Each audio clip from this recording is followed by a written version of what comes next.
Les agradecemos poder ser la conferencia inaugural del sexto Congreso Internacional de Historia y Videojuegos celebrado aquí en Murcia de manera virtual.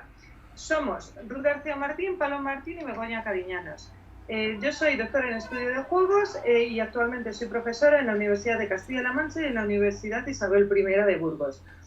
Mi compañero Pablo Martín es historiador e investigador independiente y mi compañera Begoña Cariñanos es doctora en arqueología e investigadora independiente.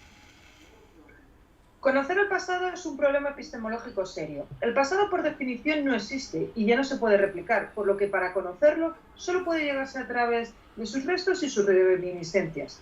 Obviamente, lo que existe hoy es en parte de un proceso temporal largo, por lo que intentar entender lo que sucedió es parte de intentar entender lo que sucede en la actualidad. Hayden White consideraba en Metahistoria que la clave del conocimiento que generan los historiadores es de tipo literario. Esto implica que la historia es una narración y como todas ellas tiene sus normas, sus figuras literarias, sus géneros y su ideología. Lo que hace White es articular de una manera mucho más compleja un viejo debate que viene ya desde Aristóteles que plantea su poética.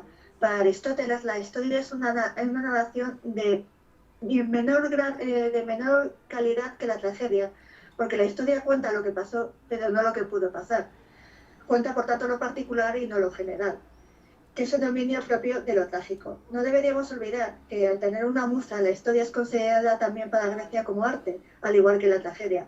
Pero deberíamos recalcar que en la historia, en el mundo gráfico, se entiende también, como argumentaba Cicerón, como magistra vitae, es decir, como maestra de vida. Es decir, tenía un papel dentro de la educación, por lo que la contraposición entre historia y teatro se enfoca en la función pedagógica de ambos. Aristóteles también argumentaba que el estudio de la historia nos acercaba al logos. Observamos aquí, por tanto, que lo literario como fenómeno se separa de lo ficticio, porque tanto para White como para Aristóteles la narración histórica necesariamente debe ser verdad. El problema es que verdad no significa siempre lo mismo o no necesariamente se habla de las mismas verdades. Para hablar de verdad debemos entender que las ciencias humanas no es tanto un destino fijo como un proceso permanente de ajuste, de refinado, de aproximación, lo que los griegos llamaban aletheia, es decir, desvelamiento. Bien, y nos metemos ya a hablar propiamente dicho del mod Kaiserreich. Bueno, pues como mod nació y comenzó con su andadura con Darkest Tower, que es una evolución de Hearts of Iron 2. Sarmatia, que es un usuario en los foros de Paradox por aquel entonces, 2004, comenzó a elaborar un escenario de historia alternativa llamado Old Russias, donde mostraba la hipótesis de que la guerra civil rusa la ganaba el ejército blanco. De ahí se pasó a Alemania ganando la Primera Guerra Mundial, debido a que Estados Unidos no entra en la Entente. El mundo de 1936, que es donde comienza Kaiserreich, ha cambiado enormemente y los bloques de poder son ahora un segundo Reich, como hegemón mundial, y una tercera internacional integrada por Francia y Reino Unido, ya no Reino Unido, lógicamente República Británica, bajo los auspicios no del comunismo, sino del sindicalismo revolucionario. Una república rusa, por otro lado, también revanchista, y unas viejas potencias de la Entente, ahora confinadas a sus respectivos dominios coloniales en Argelia, en el caso de la vieja República Francesa, y Canadá, en el caso de la monarquía del Reino Unido. Hearts of Iron 3 no vio el desarrollo de este mod, pero con el lanzamiento de Hearts of Iron 4 se adaptó Kaiserreich al nuevo juego en un proceso de cambio y evolución que nos lleva desde 2016, cuando se lanzó Kaiserreich en Hearts of Iron 4 por primera vez, hasta el momento presente. En este tiempo, el mod ha visto una cantidad impresionante de desarrolladores, de artistas, de escritores de códigos, además de una reseñable también implicación artística y de creación de contenido por parte de Vincent Denil, que con su Kaiser Cat Cinema ha creado materiales diversos como cómics, documentales de historia alternativa, banderas, imágenes e incluso música asociada al mod. Hoy por hoy, Kaiserreich es uno de los mods más populares para Hearts of Iron 4, y si no es directamente el más popular. Tanto que Paradox, la casa creadora del juego, ha reservado apariciones en su convención ParadoxCon con algunos de los desarrolladores detrás de Kaiserreich. ¿Y por qué Kaiserreich es tan interesante? Bueno, pues porque nos ofrece una posibilidad interesantísima para entender la naturaleza del conocimiento histórico en una multitud de planos. En primer lugar, por el hecho de ser una modificación de un videojuego existente. En este sentido, debemos considerar que es un caso de lo que Lévi-Strauss llamaba bricolaje, es decir, una creación a partir de lo ya existente que recombina para crear nuevas formas. Esto es propio de cualquier mod y en cualquier juego, pero el hecho de que su contenido se articule a partir no de la invención histórica, sino de la investigación de ideas y corrientes que o bien acabaron derrotadas en el siglo XX o nunca llegaron a fructificar del todo. El jugador de Kaiserreich podrá descubrir cómo evoluciona la extrema derecha alemana sin Adolf Hitler, los proyectos de los anarquistas chinos, la dificultad de mantener un sistema democrático en Dinamarca, las intrigas de la corte de Bután o la lucha por el poder en Rumanía entre Codreanu y Carol II.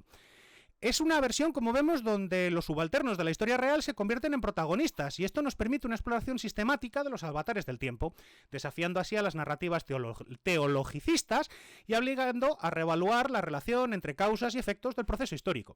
Este debate es el centro mismo de la historiografía, de todas las formas y de todas las escuelas historiográficas, pero la ventaja de Kaiserreich es que nos permite a un público mucho más amplio el acceso mediado por esta narración y acceso a debates que a menudo son tremendamente académicos. Kaiserreich opera, por tanto, como un microcosmos simbólicos de cambios aparentemente estéticos, pero que encierran un significado más complejo. Quizá el mejor ejemplo estriba en el paso de la bandera socialista de la Unión Británica, que en principio era roja con la Union Jack, a la bandera republicana británica real, en este caso con los símbolos del sindicalismo. En otros casos, la exploración es mucho más hipotética y sobre todo centrada en un juego de expectativas. Parte del encanto de Kaiserreich está en romper los estereotipos popularmente asociados con los años 30 y 40 del pasado. Es el momento álgido entre la pugna entre la Unión Soviética, la Alemania nazi y las democracias occidentales. Y bueno, pues todos estos elementos tienen un discurso y un lugar de honor dentro de la cultura popular y por tanto conforman las expectativas de cómo entendemos el pasado. Quizá el elemento más metodológicamente expresivo en este mod, en cuanto a lo que se refiere a historia, se encuentra en manos de quienes lo han codificado, investigado y dado forma. La comunidad de desarrolladores de Kaiserreich es numerosa y amplísima. A lo largo de los años, al igual que en el campo de la historia, sus creadores han tomado decisiones contradictorias, al punto de que la visión de distintos países ha cambiado de modo tan drástico como los rumores sobre la supervivencia de Trotsky, que en principio no era algo claro, hasta que se ha confirmado que, bueno, pues había rumores que le apuntaban hasta en el Antártico y que finalmente se ha confirmado que ha muerto por un disparo de artillería en Tsaritsyn, actual Volgogrado, y en tiempos de la Unión Soviética real, Stalingrado, por un disparo, como decimos, de artillería. De hecho, bueno, pues como veis aquí se está haciendo eco de los bulos, tanto históricos como del tiempo presente. Kaiserreich, por tanto, es un modo de un videojuego, sí, pero su mera existencia permite comprobar de manera viva y pulsante la importancia de la reflexión permanente sobre el acto de jugar como vehículo del logos.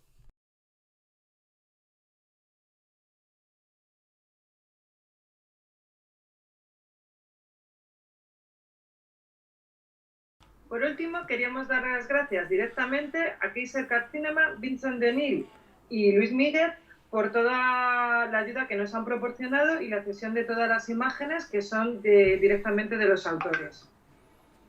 Por último, si tenéis cualquier cuestión, poneros en contacto con nosotros. Tenéis tanto nuestros correos como nuestra dirección de Twitter. Muchas gracias y un saludo.